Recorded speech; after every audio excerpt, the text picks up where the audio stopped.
আসসালামু আলাইকুম ওয়া রাহমাতুল্লাহি ওয়া বারাকাতুহু। আলহামদুলিল্লাহি হামদাশ শাকিরিন ওয়া নাশহাদু আল্লা ইলাহা ইল্লাল্লাহু ওয়াহদাহু লা শারীকা লাহু ওয়া নাশহাদু আন্না মুহাম্মাদান আবদুল্লাহি ওয়া রাসূলুহু। প্রিয় দর্শক, ইটেন নিউজের রমজানের বিশেষ আয়োজন বিআরবি কেবলস নিবেদিত ইসলামী জীবন অনুষ্ঠানে আপনাদের সকলকে স্বাগতম। পাওয়ার্ড বাই মুনতাহা স্টিল এবং স্পন্সরে রয়েছে এটিআই টাইলস। প্রিয় দর্শক, আজকের এই অনুষ্ঠানে আলোচনার জন্য একজন প্রাজ্ঞ মাওলানা মুফতিকে আমরা আমন্ত্রণ জানিয়েছি। তিনি হচ্ছেন হযরত মাওলানা আবু বকর মোহাম্মদ তাহের, প্রিন্সিপাল আন-নাজাহ তাহফিজুল কোরআন মাদ্রাসা সাফা। আসসালামু আলাইকুম ওয়া রাহমাতুল্লাহি ওয়া বারাকাতুহু। ওয়ালাইকুম আসসালাম ওয়া রাহমাতুল্লাহি ওয়া বারাকাতুহু। ভালো আছেন? আলহামদুলিল্লাহ, আপনি কেমন আছেন? আলহামদুলিল্লাহ। তো শেখ, আজকে আমরা একটা বিষয় আলোচনা করব, সেটি হলো ন্যায় বিচার ও সামাজিক ইনসাফ। তো ন্যায় বিচারের অভাবে যে কী অবস্থা পৃথিবী ত্রাহি ত্রাহি করছে, in the light off the Holi Quran and সুন্নাহ যদি আপনি বলতেন। আলহামদুলিল্লাহ, চমৎকার একটি বিষয় আপনি সামনে নিয়ে এসেছেন। বর্তমান পৃথিবীতে ন্যায় বিচারের খুবই অভাব। আল্লাহ সুবহানাহু ওয়া তাআলা কুরআনুল কারীমের সূরা নিসার 135 নম্বর আয়াতের মধ্যে বলছেন, ইয়া আইয়ুহাল্লাযীনা আমানু কুনু কাওয়ামিনা বিল কিসতি শুহাদা লিল্লাহ। তোমরা যদি ঈমানদার দাবি করো তাহলে তোমরা ন্যায় বিচার এবং সাক্ষ্যদাতা হিসেবে কাজ করো। ওয়ালাউ আলা আনফুসিকুম আউল ওয়ালিদাইনি ওয়াল আকরাবিনা বিল মারুফ। এই ন্যায় বিচার করতে গিয়ে যদি তোমাদের আত্মীয় স্বজনও এর সামনে প্রতিবন্ধক হয়ে দাঁড়ায়, সেটাকেও তোমরা অতিক্রম করো। অর্থাৎ ন্যায় বিচার করতে গিয়ে যদি নিজের আপনজনের বিরুদ্ধেও রায় দিতে হয়, তবুও সেই রায়টাই দিতে হবে, কারণ সত্য সত্যই। আস-সিদকু ইউনজি ওয়াল কিযবু ইউহলিক। সত্য মানুষকে মুক্তি দেয়, মিথ্যা মানুষকে ধ্বংস করে। ন্যায় বিচার এর ব্যাপারে কোরআনুল কারীমে আল্লাহ সুবহানাহু ওয়া তাআলা অসংখ্য আয়াতে কারিমা নাজিল করেছেন। বিশ্বনবী সাল্লাল্লাহু আলাইহি ওয়াসাল্লাম যে কয়েক বছর তিনি এই পৃথিবী শাসন করেছেন, বিশেষ করে মাদানে জিন্দেগির 10টি বছর তিনি কোরআনের আলোকে তিনি সব কিছু পরিচালনা করেছেন। সেখানে আদল, জাস্টিস এমনভাবে প্রতিষ্ঠিত হয়েছে যে এক মহিলার বিরুদ্ধে বিচার আসলো, যে মহিলার নাম হচ্ছে খুজাইমা গোত্রের মহিলা ফাতেমা তার নাম। সে চুরি করেছে। এখন সাহাবাই কেরাম তো উসখুস করতেছে যে মহিলার বিচার তো হবে কোরআনের আলোকে। আস-সারিকু ওয়াস-সারিকাতু ফাকতাউ আইদিয়াহুমা। চোর সে পুরুষ হোক নারী হোক, তার হাত কেটে দাও। সাহাবাই কেরাম শঙ্কিত, এত উচ্চ বংশের একজন মহিলার হাত কেটে ফেলা হবে, কেমন হয়? আল্লাহ রাসূলকে কে সুপারিশ করবে? ওসামা বিন জায়েদকে সবাই পাঠিয়ে দিল। ওসামা বিন জায়েদ আল্লাহ রাসূলের সামনে যাওয়ার পর আল্লাহ নবী বললেন, কি বলতে চাও বলো। ওসামা বিন জায়েদ বললেন, ইয়া রাসূলুল্লাহ, ওই মহিলার ব্যাপারে কথা বলতে যাচ্ছিলাম। রাসূল করিম সাল্লাল্লাহু আলাইহি সাল্লাম রাগান্বিত হয়ে গেলেন, চেহারা তার লাল হয়ে গেল। তিনি সমস্ত সাহাবীদেরকে ডাকলেন, বললেন যে সবাইকে আমার সামনে আসতে বলো। সবাই যখন সামনে আসলো, আল্লাহর নবী তখন সাহাবীদেরকে উদ্দেশ্য করে বললেন, আল্লাহর কসম করে বলছি, তোমাদের পূর্ববর্তী যুগের লোকেরা দুর্বলদের উপর বিচারের রায় কার্যকর করত আর সবল ব্যক্তিদেরকে ছেড়ে দিত। অথচ আজকের দিনে এই মহিলার পরিবর্তে, ওয়াল্লাহি আল্লাহর কসম, লাউ আন্না ফাতিমাতু বিনতে মুহাম্মদ সারাকাত, যদি মুহাম্মাদের মেয়ে ফাতেমাও চুরি করত, লা উকাত্তিআন্না আইদিয়াহুন্না, অবশ্যই আমি তার হাত কেটে দিতাম। এতে আমি বিন্দুমাত্র ছাড় দিতাম না।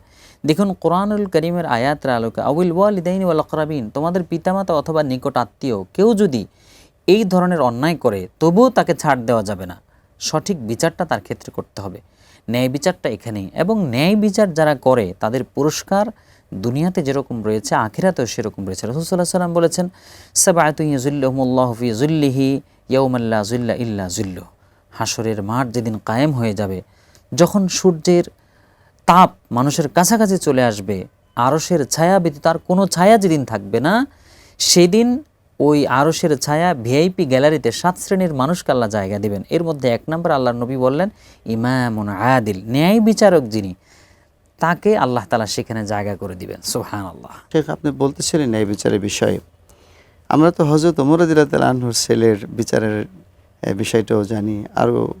আর কিছু যদি বলতেন। জি, আপনি চমৎকার একটি বিষয় সামনে নিয়ে এসেছেন।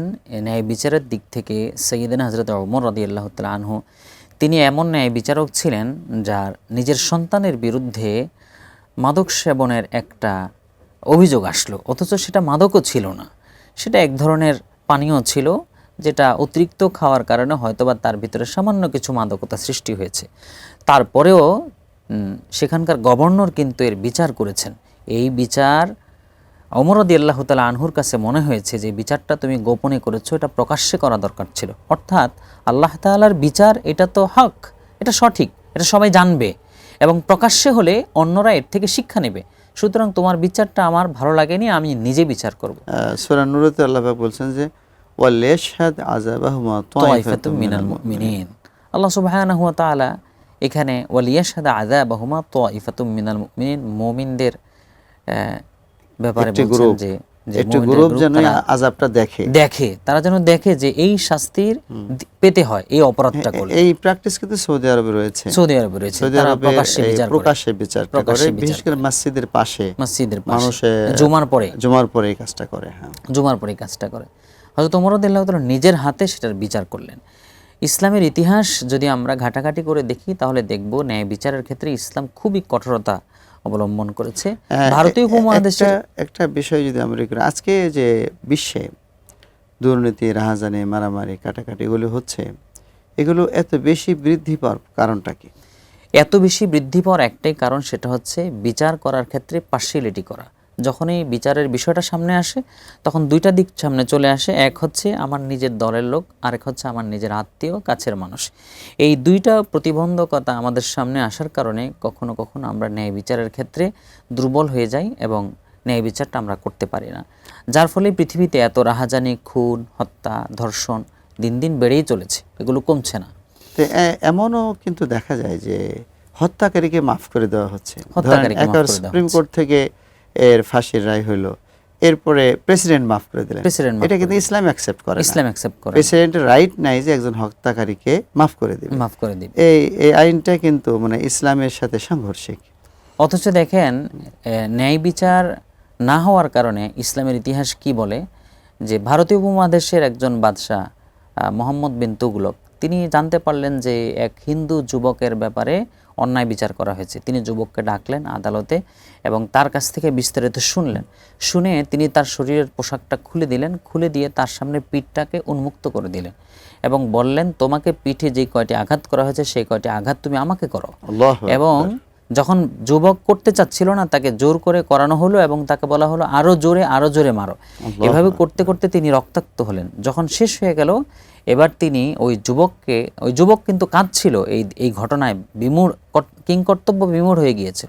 এবং বাদশাহ বললেন শেষ পর্যায়ে, হে যুবক, তুমি তো জানো না একজন মাজলুমের ফরিয়াদ এবং আল্লাহ তাআলার মাঝখানে কোনো পর্দা থাকে না। আজকে ন্যায় বিচারটা যদি এখানে প্রতিষ্ঠিত না হতো তাহলে এর জন্য আমাকে আল্লাহর কাছে জবাবদিহি তার সম্মুখীন হতে হতো, যার ফলে আমি এটা করেছি এবং আল্লাহ আমাদেরকে মাফ করে দিবেন। প্রিয় দর্শক, আজকে ন্যায় বিচার না থাকার কারণে হত্যা, রাহাজানি, দুর্নীতি বিভিন্ন জিনিস শুধু বেড়েই চলছে। এদের লাগাম যদি টেনে ধরতে হয় তাহলে আমাদেরকে ইসলামের এই ন্যায় বিচারকে আমাদের সমাজে কায়েম করতে হবে। আল্লাহ পাক আমাদের সকলকে তৌফিক দান করুন। আপনাদের সকলকে ধন্যবাদ জানিয়ে এবং আগামী পর্বগুলো দেখার সাদর আমন্ত্রণ জানিয়ে আজকের মতো এখানে শেষ করছি। আসসালামু আলাইকুম ওয়া রাহমাতুল্লাহি ওয়া বারাকাতুহু।